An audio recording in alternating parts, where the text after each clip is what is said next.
અમદાવાદના વાહન ચાલકો માટે એક મહત્વના સમાચાર સામે આવી રહ્યા છે। શહેરમાં બુલેટ ટ્રેનની કામગીરીને પગલે આજે રાત્રે 12 વાગ્યાથી સવારે 6 વાગ્યા સુધી અનુપમ બ્રિજ બંધ રાખવામાં આવશે। ટ્રાફિક પોલીસના જણાવ્યા અનુસાર માત્ર આજે જ નહીં પરંતુ જૂન મહિનાની 3, 5, 10, 13 અને 14 જૂને પણ રાત્રિના સમયે આ બ્રિજ બંધ રાખવામાં આવશે।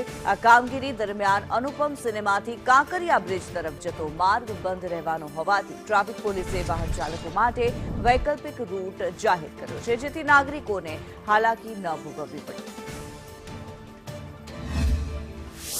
બુલેટ ટ્રેનની કામગીરી પૂર ઝડપે હાથ ધરવામાં આવી છે, જ્યારે વિવિધ જિલ્લાઓમાં પણ બુલેટ ટ્રેનની કામગીરીને લઈને સ્ટીલની ગટર નાખવાની શરૂઆત કરી દેવામાં આવી છે। અંદાજિત 23 થી પણ વધારે સ્ટીલની ગટર નાખી દેવામાં આવી છે, જ્યારે હવે અમદાવાદના કાંકરિયાથી ખોખરા તરફ જવાનો જે રોડ છે, જે અનુપમ બ્રિજ છે, ત્યાં પણ હવે સ્ટીલની ગટર નાખવાની કામગીરી શરૂ કરવામાં આવશે, જે અંતર્ગત હવે 3, 5 એવી અલગ અલગ 5 દિવસ માટેની તારીખો છે જે નક્કી કરવામાં આવી છે, જેમાં રાત્રે 11 વાગ્યાની આસપાસ આ બ્રિજ બંધ કરવામાં આવશે અને વહેલી સવારે 6 વાગે આ બ્રિજ રાબેતા મુજબ શરૂ કરવામાં આવશે, જેના કારણે વાહન ચાલકોને ટ્રાફિકનો સામનો ન કરવો પડે।